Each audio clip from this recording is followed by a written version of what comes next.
This is Teachers Talk Radio, and you are listening live.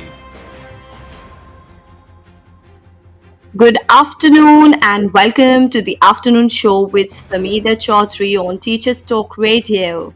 Today's discussion centers on a vital question. Are we truly preparing students to be articulate, creative, and confident communicators in a rapidly evolving world? This is Teachers Talk Radio, and you are listening live.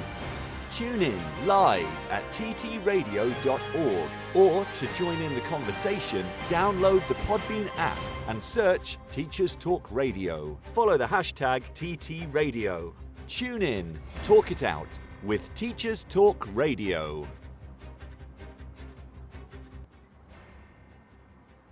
Our topic for today: empowering future voices, integrating communication and creativity, explores how teachers can embed these essential skills into their classrooms, not just as extracurricular activities, but as core components of learning. So, joining me today, we have Tarannum Sheikh, an educator, public speaking coach, and advocate of creative self expression. She has helped learners across different age groups build confidence in public speaking, writing, and storytelling. Her expertise in developing students' communication skills, both verbal and written, has shaped how educators can rethink traditional classroom practices to better equip students for the future. Tarannum, welcome to the show. Hi, Tarannum, are you For there? me? Yeah, now I can Yeah. hear you. Thank, Yes, welcome. thank you very much for having me. I'm thrilled to be here and I'm looking forward to this conversation.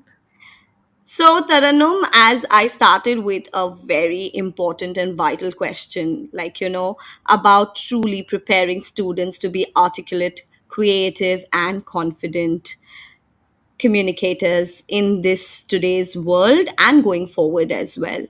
But you know that already schools are focusing on communication skills because it's one of the 21st century skills and very much needed for all types of learners. But there's still a need to expand opportunities for students.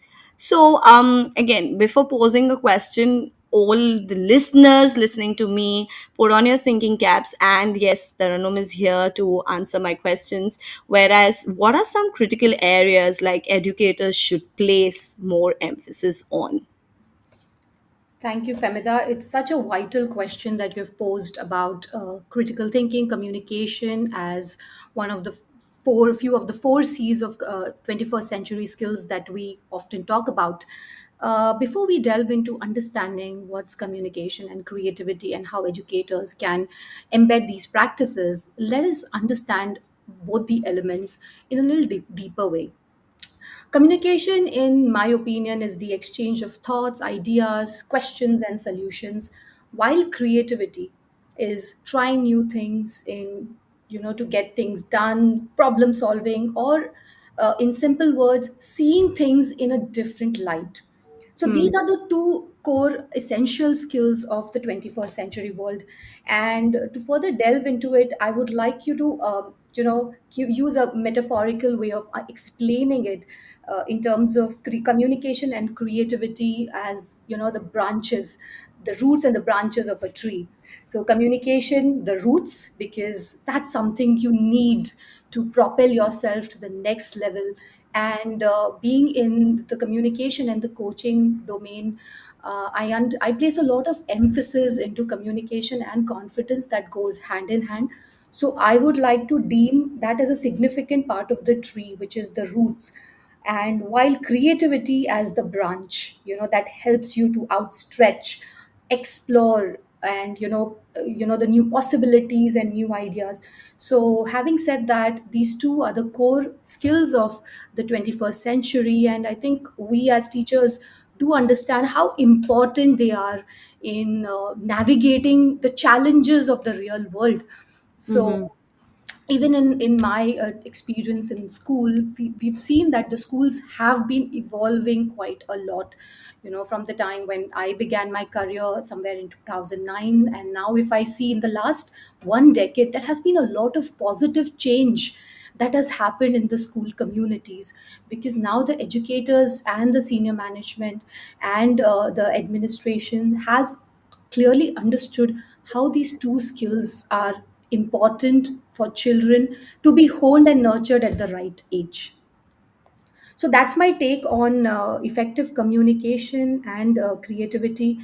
To further delve into communication and creativity, I have seen that there has been quite a misconception, or I would say there is an overemphasis on these things as well in school, which could prove counterintuitive. Let me give you an example.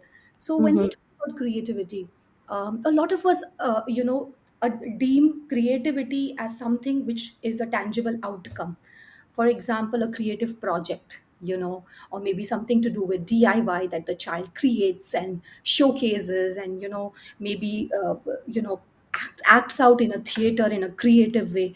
Of course, those elements are of creativity.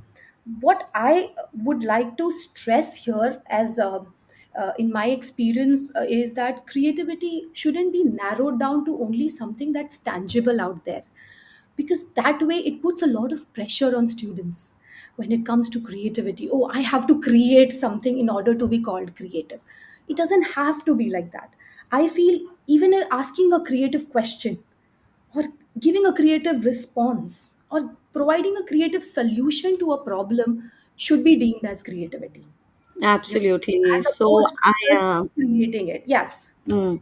So I think something that we are coming close to is communication, looking at from the perspective of a tool for self-expression. So when I say communication, or that for that matter creativity, as you rightly pointed out, it could not be something like a wholesome process of a presentation where the child has to go through different steps and then present. Because we do have a lot of study done on this. When you look at different frameworks that are available currently, like the design for change or the inquiry based learning, Hmm. because they all have the part of creativity and communication there in bits and pieces.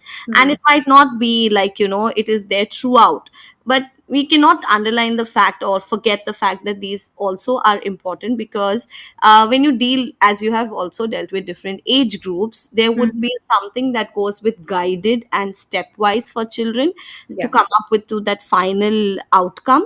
Correct. And for a few it would be like just an impromptu, or it could be something that just pops up, like those light bulb moments that we say in Absolutely. our class. So I have posed a critical thinking question and somebody just fantastically comes out with a Absolutely. brilliant answer.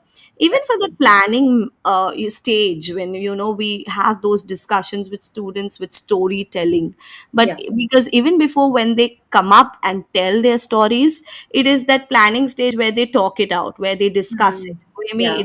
it's just with the elbow partner and you've been off hearing their conversation, Hmm. and that triggers the eureka, like, oh my god, this is like a brilliant idea. Hmm. Hmm. So there are, I think, getting the students to think, that is something might not be verbal, it would be Hmm. non-verbal, but then you would get those responses. So we are still looking at Taranum, what do you find opportunities like educators still can embed? Like, we do have the Hmm. MUS, we do have the Yeah. debates, Yeah. we do have nowadays, like, as you said, we spent a decade back and we used to have just those newspaper articles or newspapers where we would read only the news of the day Right. or the week. But you have now newspaper articles written by kids, you have blogs, you have the social media, so there's Hmm. so much there. But how we can have every learner maximize this advantage of embedding the 21st century skill is what my Yes. question is. That's a wonderful question, Femida. And I'm so glad that we are discussing this early on in our conversation. Let me explain it or dissect it part by part. Okay. So Mm-hmm. as you rightly put, every learner should be able to maximize the learning and the 21st century skills among them.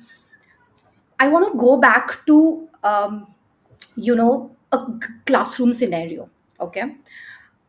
A large majority of our students, let's understand the ability groupings that we all have in our classrooms, right? So we have the middle achievers, you have the high flyers, and you have the low ability students who need support to grow.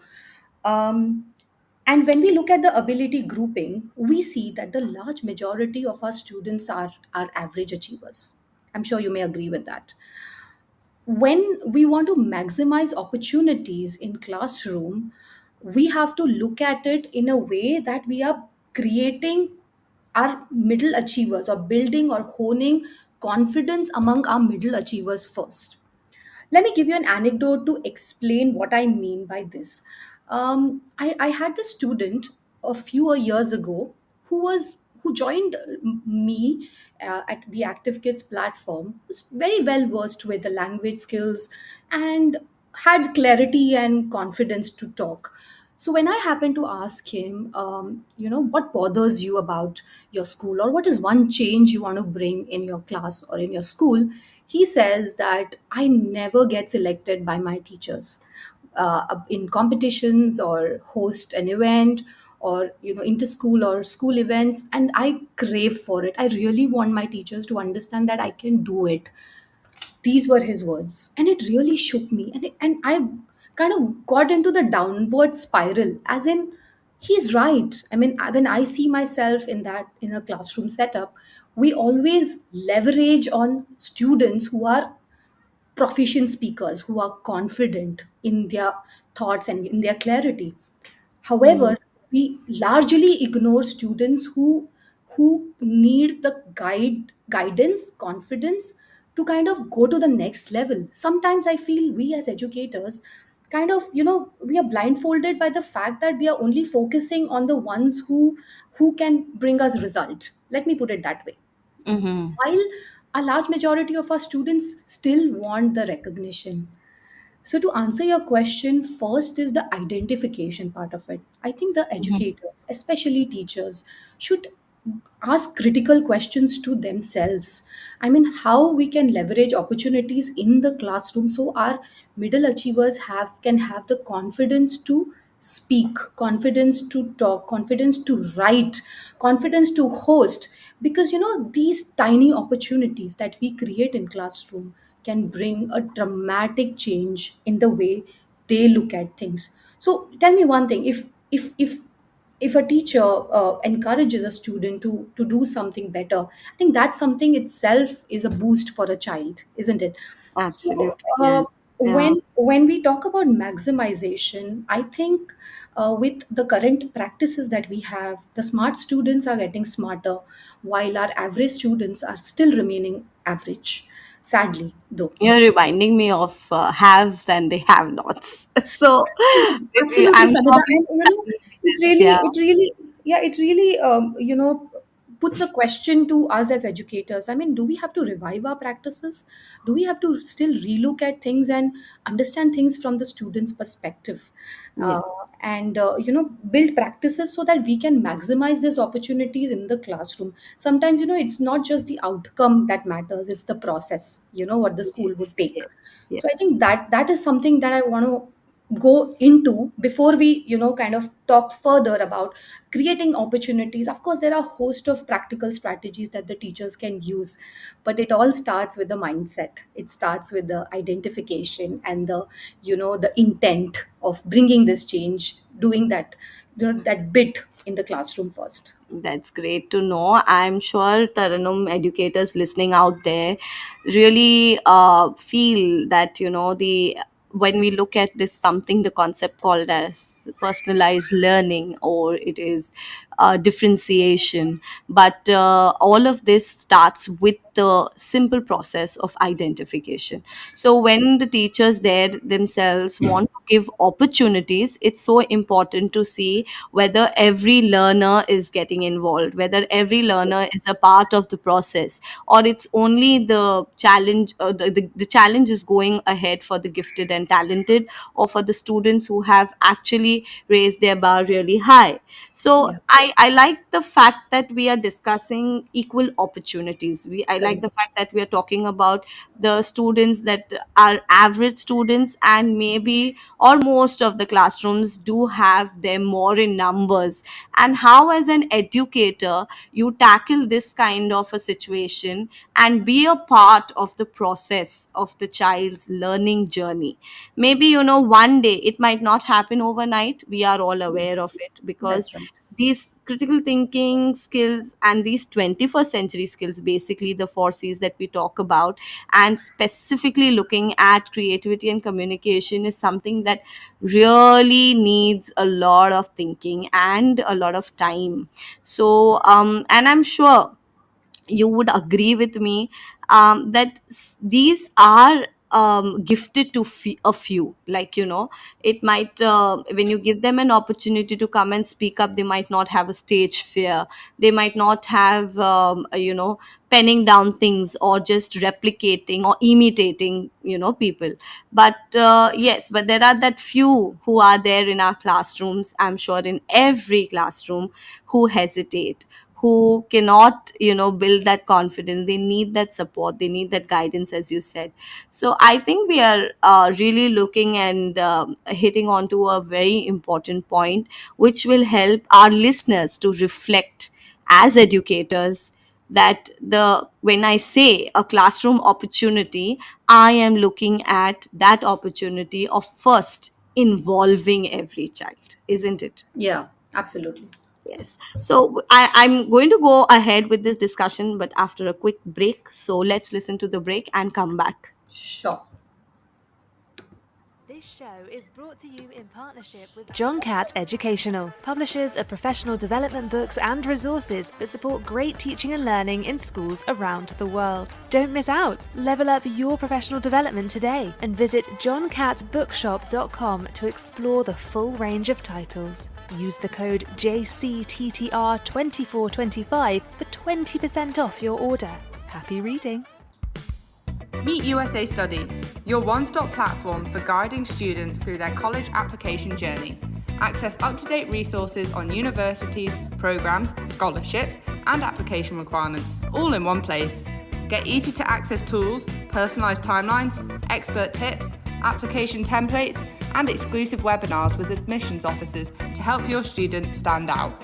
Visit usastudy.co.uk or call Phil at 0800 612 8271, because every student deserves the opportunity to shine with USA Study. Welcome back after the short break. And I am here with Taranum Sheikh on Teachers Talk Radio for the afternoon show with Famida Choudhary. How educators can integrate communication and creativity into learning. So, moving forward, Taranum has really, before the break, pointed out an important aspect that we as educators need to reflect upon and look at, is the very first step of identification of students who really might need that help, the push, the guidance to move forward when it comes to building up communication and creativity. So, yes, Taranum, I would love to just go ahead with the conversation and keep it free flow, as Sure. you explaining it really well, that we started off with looking at also the aspect, where does these skills lie, and you gave us an example, I think, of a tree, like, the Yeah. branch, and the entire concept of where these skills actually come in and get embedded. Hmm. So yeah, over to you if we continue with what happens next after identification. Sure, Famida. First, yes, identification is one part of the process, which all educators must understand and do it very practically and being non-judgmental at the same time. That's one aspect of it, as I've already explained it. Going further into the conversation, once we have identified the students, Now what? Now what do we do? I think there are a lot of practices that the teachers across the curriculum can build.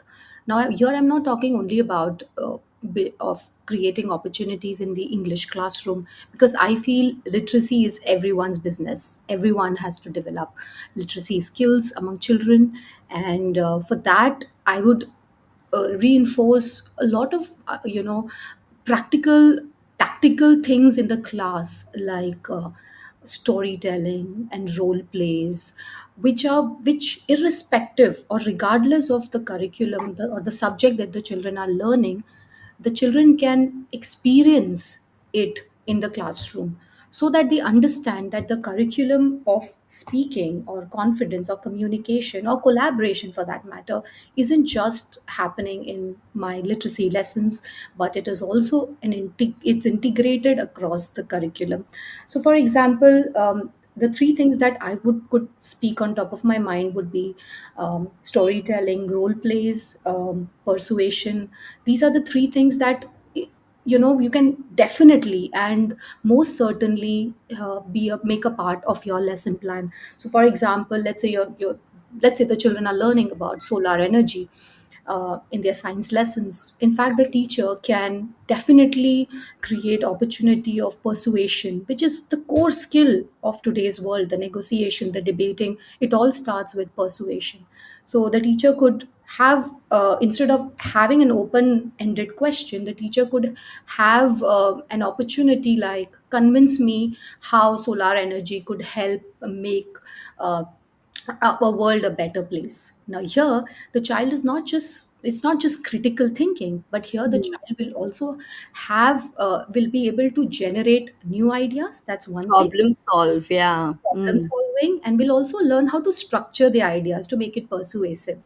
So everything can't be done in English lessons. As you know, English is a vast and a comprehensive subject. I think the curriculum um, it could have elements of speaking in their lessons, and then that will help even our average achievers, our students who are also on the path of learning skills, like our low ability students or the slow learners, to come out and speak. Now there, it doesn't matter the quantity of the response, there it would matter the quality of the response that the children share. So that doesn't only allow the high ability students to always take lead or Mhm. hog the discussion. It will allow the other students also to come out and try persuasion or do a storytelling on His Highness Sheikh Mohammed's life story. Tell me Mhm. his story or retell his story. So those elements should be a part of the lesson, is what I think. I'm getting something that it's very clear from what you just said, Taranum, is in the process itself as educators. I love the way when you said literacy is everyone's business. Yeah. Absolutely, so when we look at ourselves as educators and our pedagogical practices, we know that we are subject experts be in a particular subject, but when it Yes. comes to a classroom where the child is dealing with multiple personalities coming in, multiple Yeah. different people coming in with different subject expertise, but on the contrary, or on the fact that when they come with the mindset of developing a particular skill across subjects, Yes. we will find the process getting better, because that is how we are giving opportunities to the child to Definitely. build on it.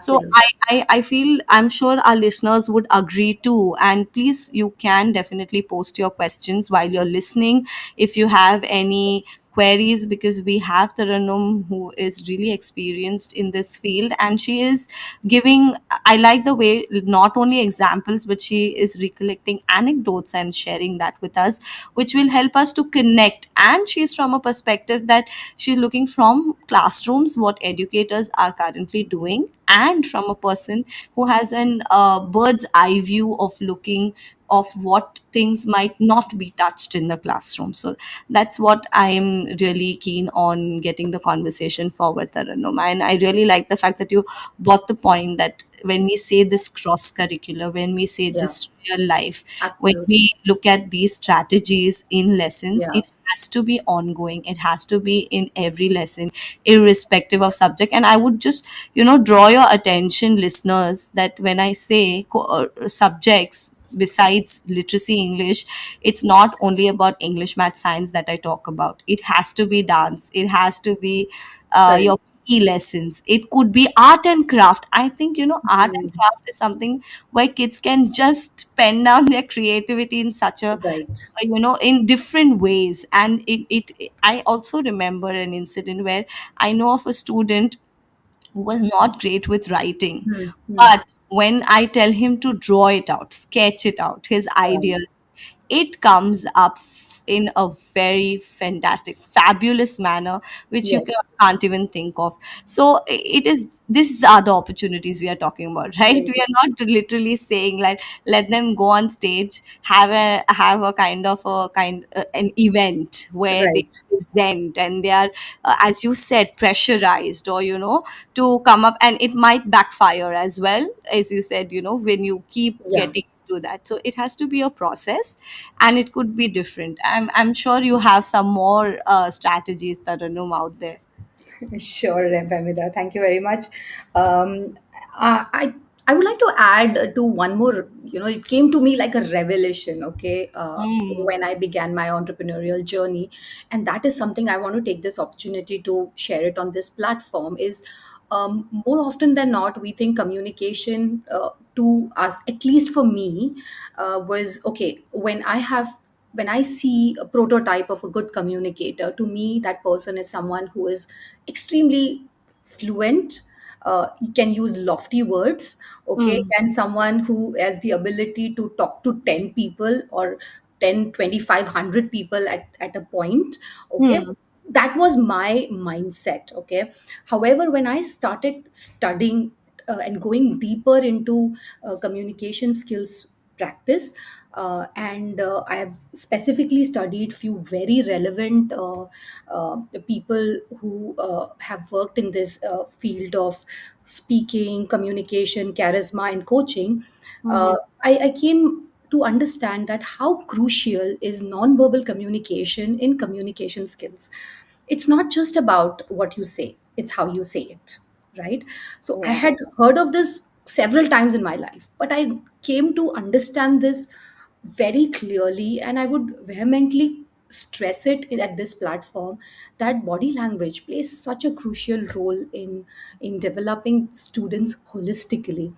So when I studied the research by Albert Mehrabian back Mhm, in 90s, he has explained so clearly in his theory that communicate the communication model that comprises of verbal, non-verbal, and vocal.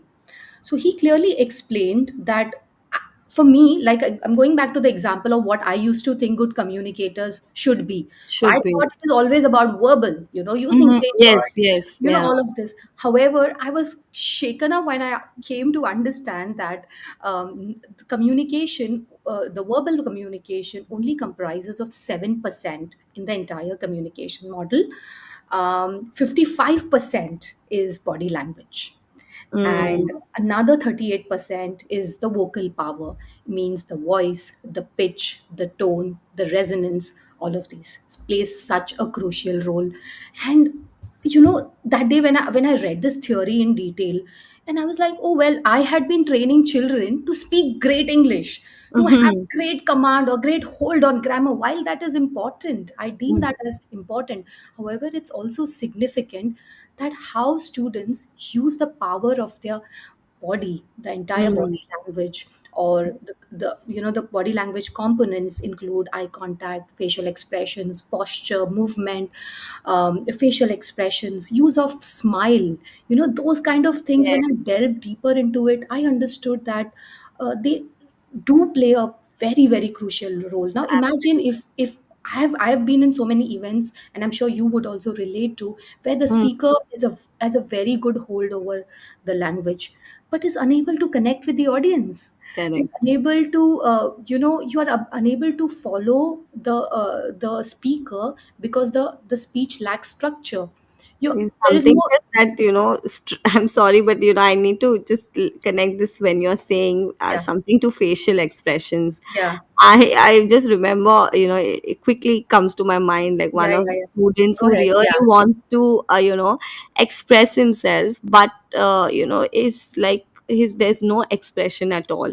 He's right. trying to give me, and the story had a lot of great, I could say, vocabulary, jargons used, Yeah, maybe figures yeah, of speech also for that matter. But the point again is that he was not expressive. When I say that is absolutely. this, there's Right, a blank facial expression.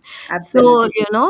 when you You're said right. body language, and there's so much that actually comes under that, right? Absolutely. In Yeah. fact, we have more facial muscles upward, Yeah. upward in on our face, and the upper region than down. So more emphasis is laid to how you use your facial expressions, and make the audience connect with you.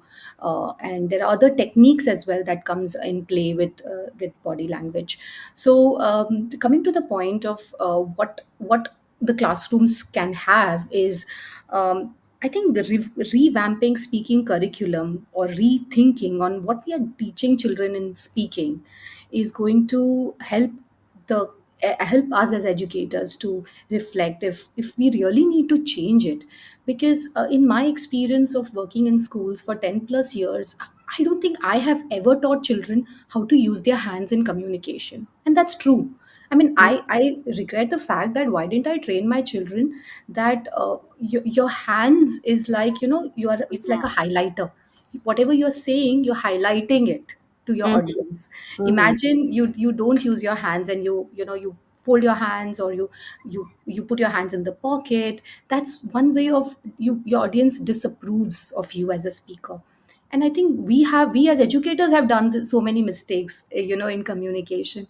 So, in my opinion, the speaking curriculum could be relooked or revamped in terms of adding elements of body language. Let's teach children the elements of body language. Let's show them how an eye contact with the audience will help them, connect with you, will have an impact on them, and then you slowly help them integrate the Mhm. words into whatever they are speaking. The words and the body has to be in synchronized, and that's Mhm. something we see it is not a normal practice. We see some children, like you said, could be gifted, but I slightly disagree, because this is a skill that every child can learn, and we as educators can also learn and understand. So I feel it's not a gift, it's not a talent, it's a skill that every child can hone. And we as educators must empower children towards this, strong techniques of speaking, verbal, non-verbal, and vocal power. I think you've really highlighted a significant aspect of the research itself, stating that when you look at communication as a skill, the thing that maximum, gets the audience connected with is their body language, and the gestures, the facial expressions is something that is there. Because as when we look at literacy or English, we look at reading, writing, listening, speaking. But when we look at speaking, it's just not at the language aspect, but we are looking at these aspects which really Right. make a difference. But something that really comes to my mind is, especially with the little ones, as teachers it becomes so immensely important that you yourself are best at this. Yeah. Because if you are an educator and you're not able to connect in that small classroom with those 20-25 students, and not able to communicate well, when you say this body language and gestures and the facial expressions is something I think comes for us on a daily basis. And that is what I think as educators we must really look at. So I would just want to throw this question at random at you, like what you feel the educators would benefit from. Like would it be like looking at some speakers, watching the TEDx talks, or Hmm. or it would be as simple as going to your classroom and making sure that the children are engaged. Why I say this, because I have come to a point, looking at a few teachers who've Hmm. just been recruited, for example. Yeah. Hmm. And then what happens, you have something called as an HRT. We all know that there's a homeroom teacher. Yeah. And with the homeroom teacher, maybe, or if the teacher is like been there for years and she has that technique, she is very well managing the class. But then Yeah. there's a subject teacher who comes in, Hmm. and then the class is haywire, and then they are like, you need to speak to this child, you need to make sure the Yeah. classroom is managed, you need to make sure that some techniques are used or some positives. And then one fine, you'll find that I've used everything, it's not working out, but you have to look into it. Hmm. So I'm thinking from that perspective. Is it yeah, we have techniques in place, we have this, you have to have a hold of the class, and that can come only when you identify. I'm going back to what you said, Hmm. identify what the learning needs are, getting into personalized learning, having things, the classroom management. But look from the perspective of that little one who's sitting there like for hours and having to learn so Hmm. many subjects at a time, with the dynamics of all these skills that he's have to Hmm. embed, he or she has Hmm. to embed. So I'm looking at, maybe it would be the teacher or the educator's personality, it could be Hmm. their body language, it could be because you made a mention of right now that you have a speaker but he's just not get connected with the audience. Yeah. And then that is how maybe you might have the audience management, maybe they are talking, mobile phones on, not Yeah. listening. So that is how it comes in. So according to you, Taranum, if you could just share with our listeners that maybe you have this, but as you said, this is nothing that it is related to gifted and talented, it is a skill that can be learned. Yeah. So even it's not too late for the educators also. Maybe 10 years, 15 years, but it's time to rethink, it's time to look Right. at it, look at Right. yourself and check whether you have this or you can build on it. Hmm. What you say? Yeah, well, going back to what you pointed out first was how can educators benefit from, I mean, how can they make learning nonverbal skills as a part of their daily life? First, let's understand that. Life has become so easy now thanks to AI and all the technology that we are living in right now. Mm, It's not like you will have to go to the library and read host of books to understand about nonverbal communication. Of course, there are a few key speakers that I can recommend who have studied deeply, and there are books related to nonverbal communication that could be done alongside.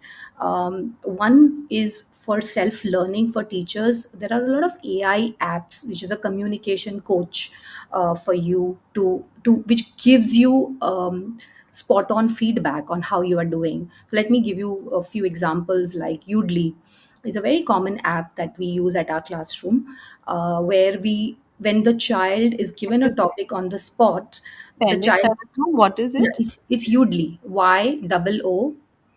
Okay. YOODLI. LEY. Yeah, Okay. I. NEI. Okay. DLI, yeah, yeah. So what happens here? I came across this app, and then now this is a part of our classroom in the public speaking sessions that we do, where the child gives once you log in, you can practice your speech over there, and it is like your assistants who will give you the guidance and feedback on how you're doing it, how you're doing the speech. So it listens to your speech and it evaluates your speech, and it gives you feedback. How was your use of voice? It also gives feedback on the filler words, the r's and the ums that kind of, there are the disfluencies of language that most speakers have. It also gives feedback on that, the word choice. It talks about the demeanor of a person, how sincere you appear to be, how warm you appear to be. So it's a very detailed feedback that you get from these apps, and there are a scores of others also. There's one more called Orai, which is very app user friendly app again, that anyone could experiment. So first, I think we can start doing something like this to understand where how is our speaking skills. It's again going back to self analyzing first. How is our speaking skills, and where do we need help? And then we delve into listening to speakers, and making notes on how you can develop the curriculum further. So it's highly crucial and it's fundamentally important that the senior management and the curriculum development team plays a very crucial role in this, Mhm. in up leveling the curriculum to meet the needs of today's time. It's no more about sounding great. It's about connecting. It's about having that Building impact. the rapport. Yeah. Yes, yes, yes. So that's something will take the children's learning and communication and confidence to the next level. In fact, when children join us, when we analyze their speaking, of course, that when the children come into our class first, we do it online. So we Mhm. first let the child speak, without interruption. It's a very random Like topic that an we do. identification, Right. basically. That's the process of identification that we take, and we play a game. Now, again, this is something that I wanted to talk about is the power of games in Yeah. communication. So, what we do is we ask the child to pick up any random object from around their table. So they happen to pick a pen or an alarm clock or whatever, and then they have to talk about it. It could be Mhm. anything that comes to Anyone. their head, Yeah. and we as teachers would just listen to them, absorb how the child is speaking, where the child needs help, and then we slowly break it down, simplify this concept of nonverbal. So my suggestion would be, when we are delving into nonverbal communication, I think it's important to simplify this, because this is something very new to children. uh, Correct. Hand gestures is something like, why do I have to use my hands, Hands, yeah. Like, these are the questions that my children ask, and A they are few like, of them would be like quite reluctant. They would not want to. absolutely. And then we happen to tell them, your hands are your trust indicators. Hmm. When you have open arm gestures, you are trying to tell your audience, trust me. Your open arm gestures has a different impact, your closed arm gestures has a different Has a impact. different impact. Those kind of aspects are very, very new to children. Those are the nuances of speaking, but when you are delivering it in a very fun, relaxed way, children love it, and the progress is immense, and you would be amazed the way children speak. So again, I go back to my average learners who need help. I'm talking about those who really need help in this area. I'm so happy that you've been really discussing practical examples that really going to help us for sure. And it's time for a short news break, and we'll take that and be back, Taranum. I really find the conversation going so very in the right way to get our listeners, especially if educators listening to us, if not even educators, I'm sure parents or anybody who would love to, develop this skill even within themselves as individual is going to help, right? So I'm just going to go for a short news break. Sure, sure. This show is brought to you in partnership with John Catt Educational, publishers of professional development books and resources that support great teaching and learning in schools around the world. Don't miss out. Level up your professional development today and visit johncattbookshop.com to explore the full range of titles. Use the code JCTTR2425 for 20% off your order. Happy reading. Meet USA Study, your one-stop platform for guiding students through their college application journey. Access up-to-date resources on universities, programs, scholarships, and application requirements, all in one place. Get easy-to-access tools, personalized timelines, expert tips, application templates, and exclusive webinars with admissions officers to help your student stand out. Visit usastudy.co.uk or call Phil at 0800 612 8271, because every student deserves the opportunity to shine with USA Study. This is Teachers Talk Radio, and this is Teachers Talk Radio News.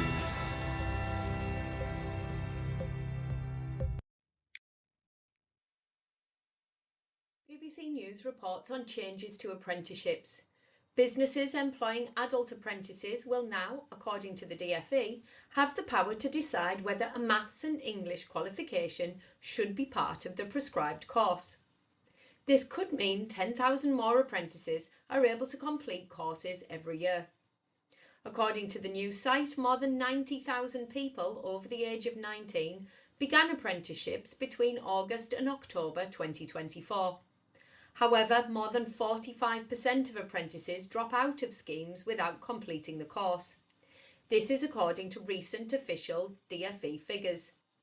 The government said it hoped that relaxing the rules for apprentices over the age of 19 will ensure more students are both applying for and completing apprenticeships, in sectors particularly where there continues to be high demand, such as healthcare, social care and construction.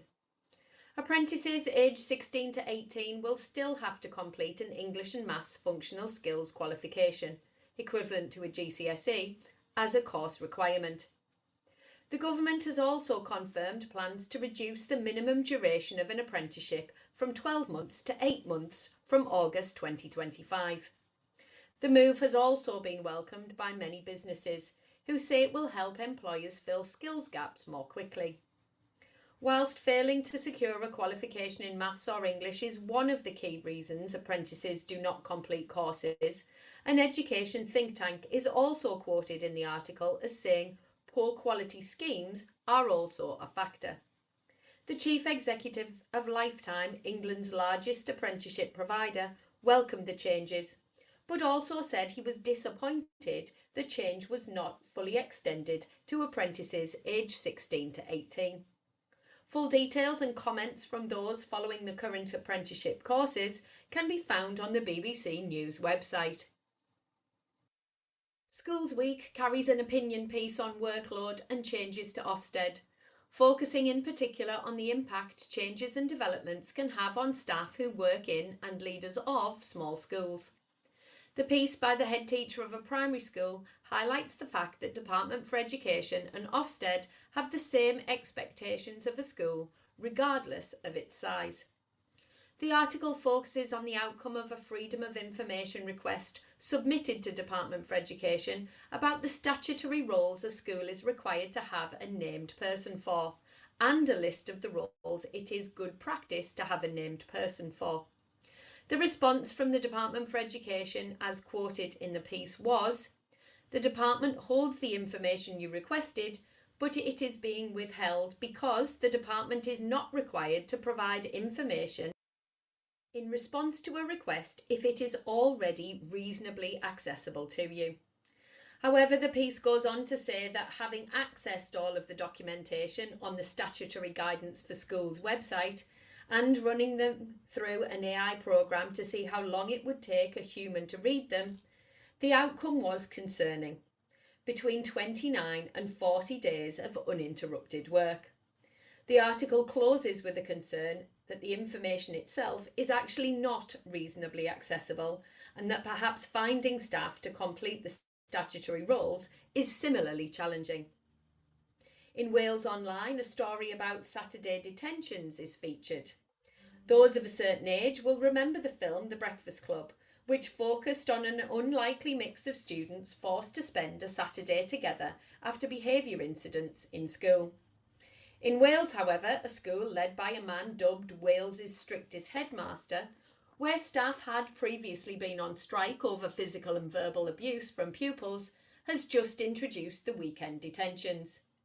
The head teacher has said the decision was made because other forms of discipline had not been effective. According to the article, the school has also introduced other creative ways of disciplining pupils, including on some occasions asking their parents to attend class and sit next to them. Poorly behaved pupils have also been asked to carry out supervised litter picking. It's not the first time the school has made media headlines. In the past, it has also featured in the news for enforcing strict uniform policies. Further details can be found on Wales Online. Finally, the Nigerian Guardian reports that a Lagos-based educational institution has unveiled a campus in the UK. The campus will provide English language upskilling courses, leadership training, summer camps for students aged between 10 and 17, and a pre-masters programme for graduates seeking academic refinement before enrolling in UK universities. Speaking at the official launch of the campus at the residence of British Deputy High Commissioner, representatives of the school praised the school's expansion, saying it served as a bridge connecting cultures, ideas, and aspirations, and that it symbolised a shared vision for an education system that transcends borders. The British Deputy High Commissioner to Nigeria also highlighted the importance of fostering trade between Nigeria and the UK. Further details can be found online. This has been Teachers Talk Radio News with Joe Fox. This is Teachers Talk Radio, and you are listening live. Welcome back to Teachers Talk Radio, and we are with Taranum Sheikh, and it's really going to an interesting conversation where I think we just started off thinking of embedding the skills of communication and creativity and providing opportunities. But the Saturday lunch show with me, Famida Choudhary, is getting very interesting because we've been looking not at just a superficial thing and overview of the topic. We've been diving deep into it, and Taranum started off with mentioning about how it is crucial about taking first into consideration about the identification of students, looking at some demographic statistics of how a class might have a majority of average students or might have more of students who lack this skill, but everyone can actually embed this skill. It's not rocket science, and it's nothing that is gifted or something that you're born with. You can very well build on this, according to Taranum, and it's actually not a cakewalk, but yes, if you follow a process, have things in place, and make sure that the opportunities are given to the children at the right time in the right way, then this can definitely be taking spark in all our classrooms. So yes, Taranum, welcome back. Thank you, Famida. And yes, if we move further, as we was, I brought your attention, and you just moved it from children to educators, and then we spoke about that how we can also build these things, and you also made a mention that in this advancement of technology, that during these times where we have the AI and so many Yeah, apps that are available, where feedback and support is definitely going to be there, and even educators as individuals can improve on it. So moving further, Taranum, I would just want to explore, because you've been, I like the way you connect things with research and you back it up with things that have already been done, and how people have really read about this or got really deep into it to improve it for our yeah, children who are going to be the global change makers of future.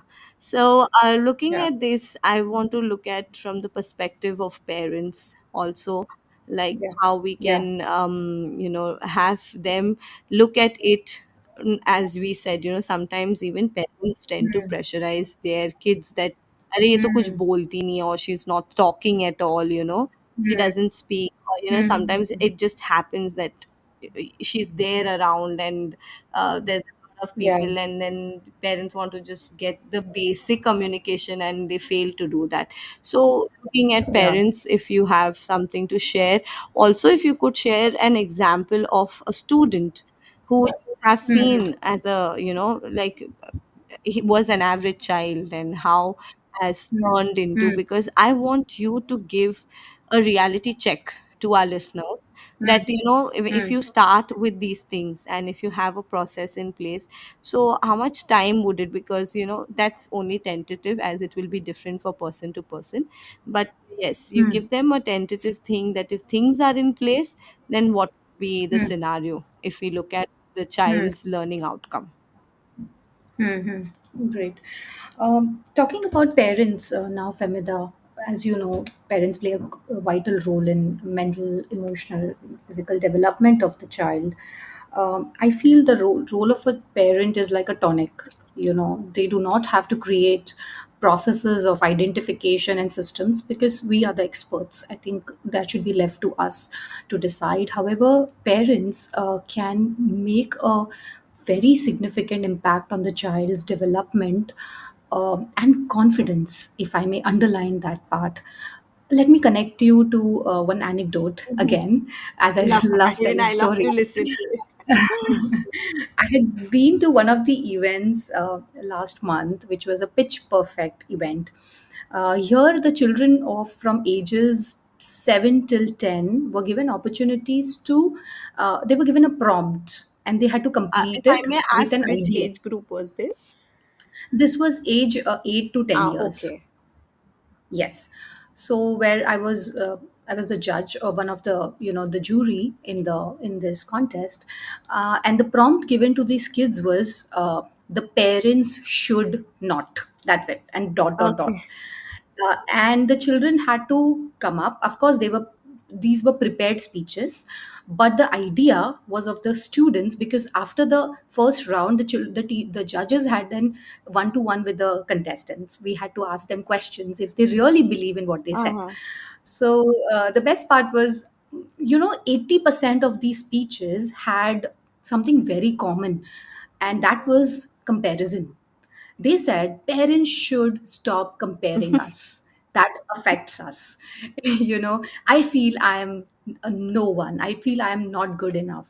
And of course, they had their own perspective of why they said, and they also had their anecdotes to convince us why the idea was better.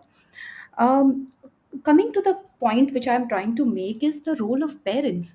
Now, here, I think parents unknowingly are creating uh, an undue pressure on children these days. They see a lot of, thanks to social media, that the parents, everyone's online, we're all digitally Yes. connected, and when these videos are published and they see other kids speaking, debating, storytelling, they start to question themselves, where does my child stand?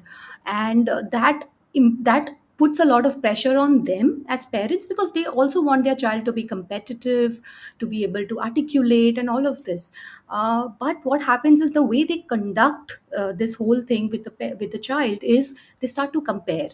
Okay, Yes. they are like, okay, I didn't like the way you spoke in the class, or your performance has been, Not up it's to been the mark. dipping in. Yes. Yes, yes, your teacher is not very happy with you.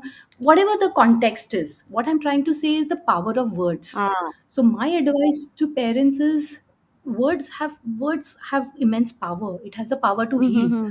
So, how about if the parents use the words in a positive way? So when parents ask me this question, oh, well, what should I do about my kid? I'm like, your child is good. He may be an introvert. This is another, a misconception that parent has, is my child is an introvert. There's a problem in my child. I'm like, relax. Introverts, your child is an introverted child. It's just a personality Mm-hmm. type. It doesn't have to do with your child not being able to do anything in life. Mm-hmm.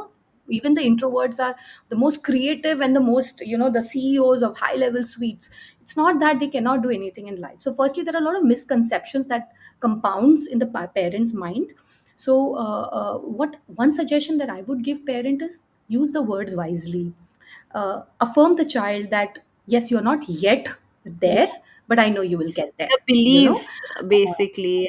Yeah. Correct. Absolutely. Absolutely. The self belief plays a very important role in the child's I think, Taranum, communication. this is equally true about educators also. I think even in the Yeah. class, I'm sure, of course, this has changed over time, where now we are looking at individuals as they are. We don't compare, one child to another. But I'm Mm, sure yeah. this is still there, when you look at in the Mm, classrooms itself, when we say the average, the high achiever and all. I can think yes. about the Yes. complexity when you say that, Yes. only the high achievers are Absolutely. given an opportunity. What might be Right. happening with that child who's never given an Absolutely. opportunity? He might not even verbally come Absolutely. up and speak about it. Right, right. In fact, in one of the meetings which I attended with the parents at Active Hmm. Kids, was when we during the session, when we were telling the parent what's the child's strength and weaknesses, she happened to reiterate one thing. Oh, he's never opening up. He's always shy. He's always scared. And we were like, these words impact the Mhm. child. She may not mean to hurt the child, but these words will create the child's self He will image. That's internalize that it. plays. Hmm.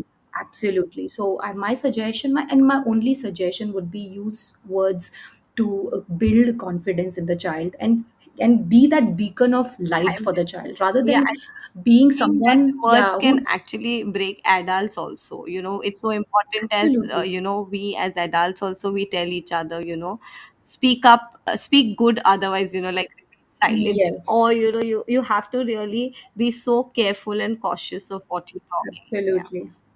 Absolutely, absolutely. In fact, in one of the researches that I Mhm. read, was the speaker mentioned that if you what the research did, what the researchers divided the two groups into two in equal halves, and they sent them into two rooms. They asked one group that you're going to play a community Mhm. game, Mhm. okay, and in the other room where they sent, they told that now we are going to that you are going to play a Wall Street game, Mhm. okay. And after the game was over, when they evaluated the success of both, they found that the people who played the community game were ready to share their rewards, were more community oriented, they were ready to help each Mhm. other, while the people in the other room, they were competitive. They wanted to win, they wanted to be at the top, so the just the word of Mhm. community made such a big impact, that you're a community part of it. So that's the point I'm trying to make. That's the power of words. And we must, as educators, as parents, as senior leaders, must know that this will create an self it is helping children create their self esteem, and self esteem is very closely linked with confidence, and confidence is so linked to communication skills. So those are the Like a three C's that vicious I cycle. yeah, Absolutely. So I think, Taranum, today's conversation has really reinforced that communication and creativity are essential and not optional. I really love the way you have backed up whatever we discussed with anecdotes and research based theories that have really, proven things, and you have made a mention of it. This is something I think we all educators, it's a good takeaway for us, that when we also speak up or share ideas, it's so good that it's backed up with a evidence and some example, or, and as you likely say, an anecdote. We've explored how teachers can embed actually these speaking and right, communication skills as a process, right, and right, again, reiterating that this is not something that anybody is born with. You can really learn it. It's a yes, skill which you can yes, have it not only for the children, but it is also for educators as individuals. They can definitely embed it for themselves. absolutely, And from the parent point of view also, one key takeaway, as you mentioned, was about not comparing your kids to anyone. Give them time, right. believe in them, and you will see results. Right. And Femida, just to circle back to the question that you asked, was you wanted me to share how much time would a Yes, child yes, take to yes. kind of show that progress? Do we have that much time Yes, to cover yes, this yes. point? And the success story too that you Sure, mentioned sure. should be a part of this. So I'd like to connect these two things with what I already mentioned is the power of words and the positive reinforcement that we use. Now, positive reinforcement is highly misunderstood. It doesn't mean it has to be a tangible reward, a star, or Mm-hmm. something. It should just mean a Pat on the pat back. on the back and say, well, you've done good. I'm proud of Mm-hmm. you.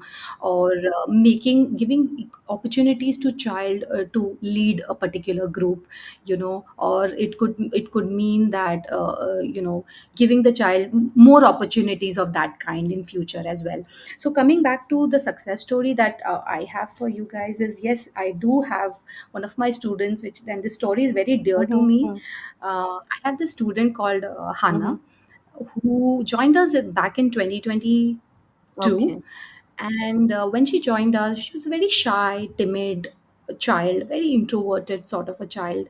When I analyzed her, and I put her into a batch of students who were two levels above her. Oh, And I just wanted to gauge if she would be able to, take it up, and the impact of heterogeneous grouping. yes.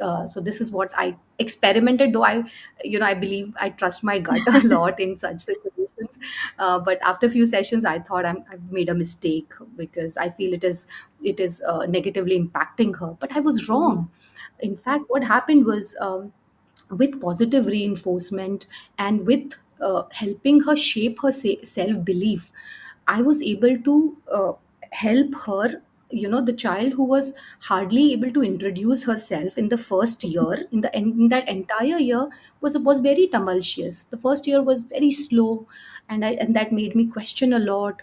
But then, with consistency and focus and that positive reinforcement that I felt was working, in the second year I saw this child uh, applying for opportunities in school, not just applying it, but she actually nailed it. She went to a national speaking competition in Wow. the second year and was also selected as a deputy lead in her school. And then in the third year, she's all over the place. Now she is deemed as one of the best leaders in the school. She's blogging, she was a part of a podcast. And this journey, this story has always been heart Yeah, touching to I me. think And I if think you this is pave what the the way power of words. and if Yeah. things are, done, then the rest is taken care of. Yeah. Correct, correct. I think consistency, it works. It matters a lot. The teachers, parents have to be consistent at what they are doing, and positive And a reinforcement. team Um, effort, actually, right? It is the teacher, Correct, the child, the absolutely parent, and right, his or right. her circle that is there around. Absolutely. And how much time would it take is, it depends again, Famida. It's too difficult to comment on a certain timeline that the child may take to show the confidence. In my experience, I've seen students uh, speak very confidently and articulate their ideas so clearly within 3 months also. But that, like you said, it's a teamwork. It also depends on how's the environment at Mm-hmm. home. Uh, how are the parents? Are they progressive? Are they the ones who are supportive And the enough in this consistent way? effort, because you mentioned consistency Absolutely. as well. Yeah. Right, right. So that is what I could end up. Just the one last thing that I could summarize this question is the positive affirmation really works with children. So if educators and parents can have an affirmation written with the child, I'm confident, I'm creative, I'm working on myself, or I'm progressing well, I'm good. These kind of words will also filter in and become a child's personality. That yes, I'm a work in Yeah. progress. I'm confident and I'm creative. So when the next time when they face an audience, uh, they would not feel the anxiety These to words that are level. like You're sounding for reframing. them, right? Absolutely. You're reframing the anxiety for them, that yes, I'm a work in progress. So yeah, I would like to end this question with this thought. Thank you, Taranum. I think we all educators have that reflection point today, that how much positivity is there in our classrooms, how much can the child take back with him or her, and all our homes also, where we have parents dealing with children and looking at their home environments. That too makes an effect, Right. and it should be positive. So, just wanting to end our episode, I think we can go ahead with the conversation and have multiple more things discussed about it, because I think this topic is something which is never ending, where we are looking at the Right. child's progress and his individuality, and looking at the long run how the child can benefit in future too. So I think we can, just sum up saying that every student has a voice, and our job is to help them shape, refine, and share it. That is what we are talking about, the opportunities that we spoke of. So, Taranum, Right. thank you for sharing your insights. And to all our listeners, thank you for tuning in. Let's continue building classrooms where every student is a confident communicator, writer, and thinker. But I think I will make a little change, not building only classrooms. Let's build an entire environment where these children thrive and learn and be a part of the process, and have these tools of self expression, and they use it very, effectively wherever they go. So that was would end Absolutely. the session for today.